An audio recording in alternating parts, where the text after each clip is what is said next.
अस्सलाम वालेकुम, welcome back. I am Hussain Sajid और आज हम सॉल्व करने जा रहे हैं MTH 101 MTH 100 जनरल मैथ की असाइनमेंट नंबर 1।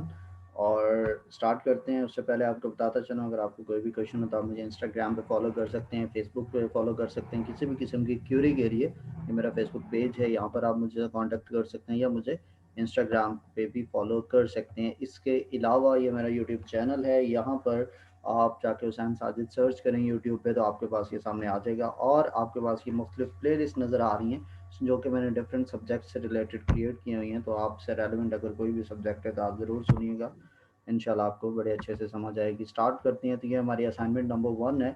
इसके अंदर 3 क्वेश्चन हैं कि फाइंड द कॉन्जुगेट ऑफ एक कम्प्लेक्स नंबर आपको दिया गया है z = 3 - 4 आयोटा।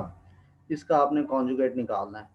और फिर दूसरा क्वेश्चन आपको ये भी इसी तरह से आयोटा ओवर 1 प्लस आयोटा एक और कम्प्लेक्स नंबर गिवन है, तो आपने इसको भी इवेलुएट करना है। और किस तरह से इवेलुएट करना है कि आपने इसको ये वाली फॉर्म में कन्वर्ट करना है जिस तरह ऊपर वाली इक्वेशन है। आपको पता है जो स्टैंडर्ड फॉर्म होती है कम्प्लेक्स नंबर की वो होती है a+b आयोटा, तो आपने इसको उसमें कन्वर्ट करना है। फिर आगे नेक्स्ट क्वेश्चन नंबर 2 है। यहाँ पर एक हमें 3 by 3 का एक मैट्रिक्स गिवन है कि बेसिकली एक लीनियर इक्वेशन है जिसको कि आपने सॉल्व करना है। और x1 x2 और x3 की वैल्यू हम इसमें निकालते हैं, लेकिन यूजिंग रिड्यूस्ड एचलन फॉर्म हमने इस मेथड से कैलकुलेशन करनी है। ठीक है, तो इसके सॉल्यूशन पे जाते हैं। उससे पहले फिर आपको से बताता चलूँ, अगर आप नए हैं तो काइंडली मेरे इस चैनल को सब्सक्राइब करें और फेसबुक और ट्विटर पे, फेसबुक और इंस्टाग्राम पे भी मुझे फॉलो कीजिए। Thank you. स्टार्ट करते हैं। सो पहला हमारे पास क्वेश्चन है, तो वो हमारे पास गिवन है z = 3 - 4 आयोटा। तो कॉम्प्लेक्स नंबर आपको पता है कैसे निकालते हैं कि किसी भी नंबर का कॉम्प्लेक्स नंबर गिवन होता है तो हम उसको सिंपल आयोटा का साइन चेंज करते हैं तो ये कॉम्प्लेक्स नंबर आए थे। डायरेक्टली भी है, अगर आप इसके 2-3 स्टेप्स करना चाहते हैं तो वो इस तरह से आसानी से है। क्या है कि आप लिखें z = इसकी वैल्यू लिख लें 4 आयोटा। ठीक है, अब हमने लेना है इसका कॉम्प्लेक्स नंबर, हमने इसका सॉरी कॉन्जुगेट निकालना है। तो मैं इसको कॉपी करके नीचे पेस्ट कर रहा हूँ और लेफ्ट वाली साइड को मैंने सिलेक्ट किया ये मैथ टाइप के अंदर, और ये ऊपर गया, आपको ये नज़र आ रहा है। ठीक है, ये लेफ्ट से थर्ड नंबर पे यहाँ से जाके ये बार है, ये कॉन्जुगेट के साइन होता है। राइट साइड को सिलेक्ट किया मैंने और उधर गया और मैंने इसके ऊपर क्या लगा दिया, बार लगा दी। यहाँ से गया और ये सिलेक्ट के बार। सो इसको ऐड तो करना चाहिए, नहीं लगा रहा, कोई बात नहीं, हम अपने से टाइप कर लेते हैं। आप गए और इस पर सिलेक्ट किया, अच्छा वो पीछे लगा रहा है। हमने ये एक नंबर फर्ज करें, मैंने सिलेक्ट किया और इसके ऊपर लगाया, ये लग गया। ठीक है, सो ये बार है और इसके नीचे जस्ट अ सेकेंड में दोबारा लगा दूं। ठीक है, और इसको आप गए और इसके सिलेक्ट किया और इसकी जगह 3, फिर चला गया, ये लग गया 3 - 4 आयोटा। अगेन चेक करते हैं।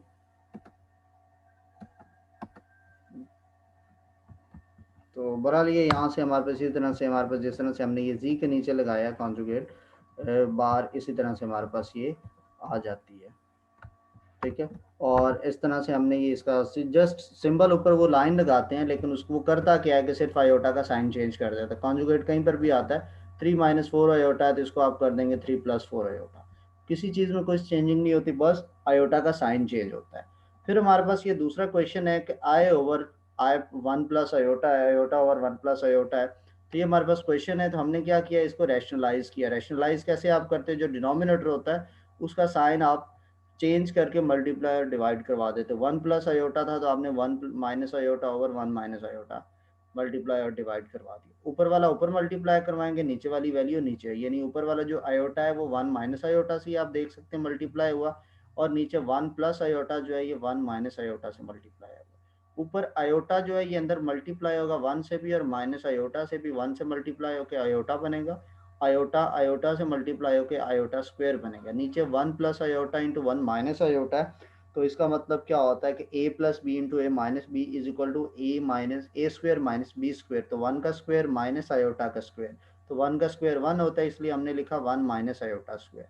अब ऊपर भी आयोटा स्क्वायर है, नीचे भी आयोटा स्क्वायर है। आपको पता है इस आयोटा स्क्वायर की वैल्यू -1 होती है, तो iota minus as it is रहा, आयोटा स्क्वायर की जगह पे -1 आ गया, नीचे 1 माइनस एज इट इज रहा, आयोटा की जगह पे -1 आ गया। अब ये माइनस ब्रैकेट में भी है, बाहर भी है, तो ये +1 हो गया। नीचे सेम तरह का 1 + 1 2 बन जाता है, और ऊपर था आयोटा +1, मैंने उसको 1 प्लस आयोटा लिख दिया। अब चूंकि कम्प्लेक्स नंबर की स्टैंडर्ड फॉर्म में a + b आयोटा, तो आपने 2 सेपरेटली डिवाइड किया, तो ये 1/2 बन गया, वो भी 1/2 आयोटा बन गया, और ये आपका इसका आंसर है। थर्ड क्वेश्चन हमारे पास क्या है कि ये हमारे पास एक मैट्रिक्स गिवन है, और इसको हमने कन्वर्ट करना है x1 x2 और x3 की, हमने इसमें वैल्यू निकालनी है, और यूजिंग एचलन फॉर्म, रिड्यूस्ड एचलन फॉर्म। ठीक है, तो हमने सबसे पहले क्या किया कि इसको एक मैट्रिक्स की फॉर्म में लिख दिया। मैट्रिक्स की फॉर्म में कैसे लिखा, आप देखें तो x1 की वैल्यू 2, फिर x2 आता है, इसमें x2 मिसिंग है तो हमने उसकी जगह पे 0 लगा दिया, फिर x3 के साथ कुछ नहीं लिखा, तो जिसके साथ कुछ नहीं होता वहां पर 1 होता है, तो हमने ये 1 लगा दिया। फिर राइट साइड पे इक्वल 1 है, तो आपने फोर्थ वैल्यू वो वाला 1 लगा दिया। फिर नीचे है ये 2x1 है, तो आपने वहां पे 2 लगा दिया, फिर x2 के साथ देखें 4 है, तो आगे 4 आ गया, फिर x3 के साथ -1 है। ठीक है, -x3 लिखा है, तो उसका मतलब -1 है, और राइट साइड पे -2 है। नीचे x1 अकेला है, तो इसके साथ 1 है। -8x2 है, तो हमने वहां से -8 ले लिया, फिर -3x3 है, तो वहां से -3, और राइट साइड वाला 3। और एचलन फॉर्म के अंदर, रिड्यूस एचलन में आपने क्या करना होता है कि स्टार्ट में आपने 1 बनाना होता है और बाकी 0 बनाना होता है। अब यहाँ पर देखें तो हमने इसको 0 बनाना है, इन दोनों में से किसी को भी आप 0 बना सकते हैं। तो सेकंड वाले को हमने पहले 0 बनाया, ये जो सेकंड रो में है इसमें 2 है, तो हमने क्या किया कि रो 2 में से रो 1 माइनस कर दी। जब रो 2 में से रो 1 माइनस की, और चेंज किस में आया, रो 2 के अंदर, यानी रो 2 का देखा जाए तो ये 2 जो है, ऊपर वाला 2 इससे माइनस होकर ये नीचे 0 आ गया।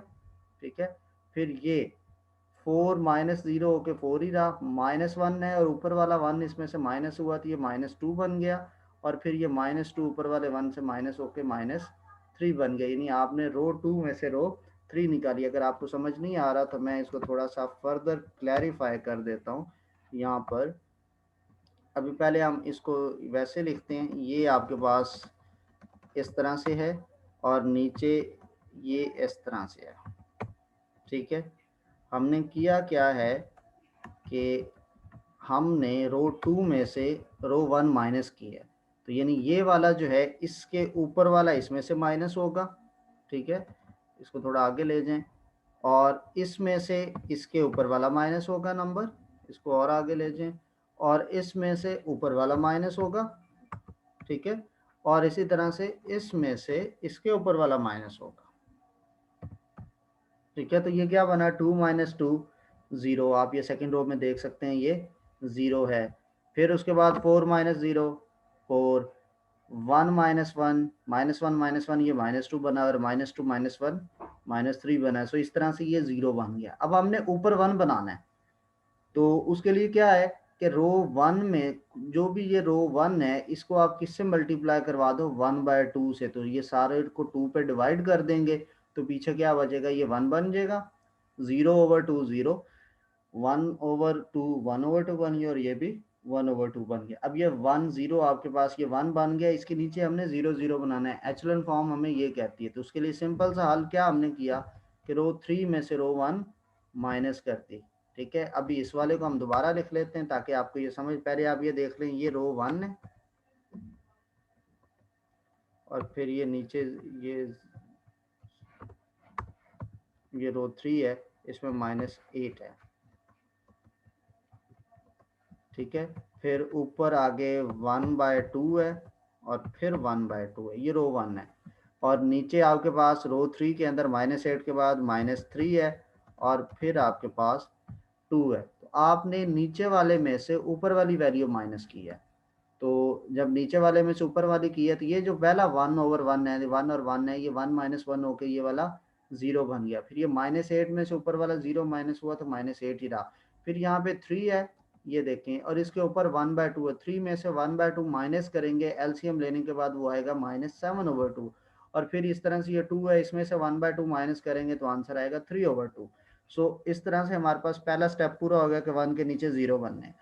फिर क्या होता है कि फिर हम यहाँ पर 1 बनाते हैं और इसके नीचे ऊपर 0 बनाते हैं। तो नॉर्मली पहले 1 बनाया जाता है, लेकिन ये थोड़ा सा डायरेक्ट दिया हुआ कि हम नीचे पहले जल्दी से 0 बना लेते हैं। और उसका क्या तरीका है कि जो ये रो 2 है इसको 2 से मल्टीप्लाई करो और नीचे ऐड कर दो, यानी 4 2 सा, ये जो 4 है इसको हम 2 से मल्टीप्लाई करेंगे तो ये 8 होगा। नीचे वाले 8 में जब प्लस करेंगे तो -8 + 8 नीचे वाला 0 हो जाएगा। इसी तरह से ये 2 है, -2 इसको पहले 2 से मल्टीप्लाई किया, ये बनेगा -4।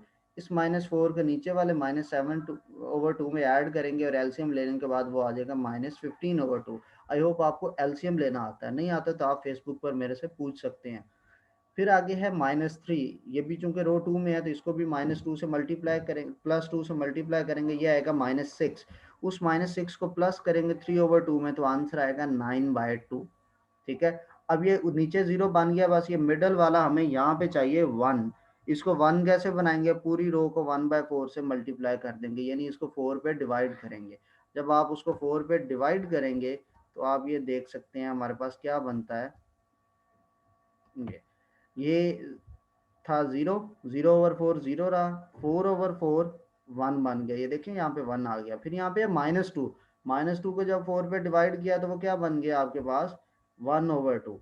फिर यहाँ पे है 3, 3 को 2 पे डिवाइड किया तो -3/2। अब हमारे पास कॉलम 3 में हमने जाना है। कॉलम 3 के लिए अब क्या करना है, ये जो ये वाली वैल्यू है इसको हमने 1 बनाना है। सिंपल है, जो वैल्यू लिखी हुई है इसका रेसिप्रोकल 15/2 है, तो हमने इसको 2/15 से मल्टीप्लाई किया सेम साइन के साथ।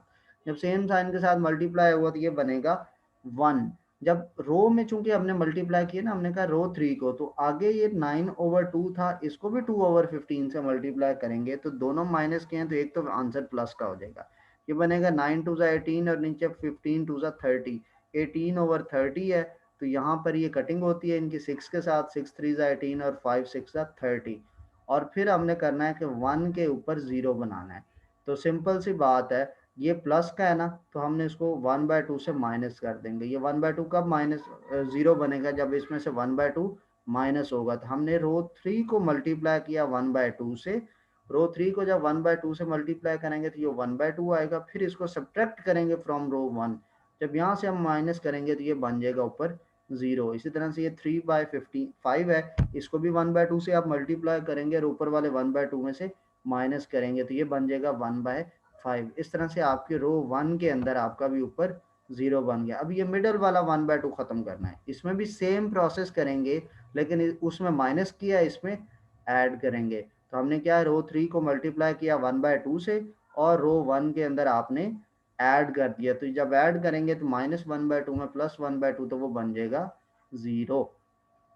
फिर आपके पास ये है कि 3/5 है, इसको 1/2 से मल्टीप्लाई किया तो ये बनता 3/10।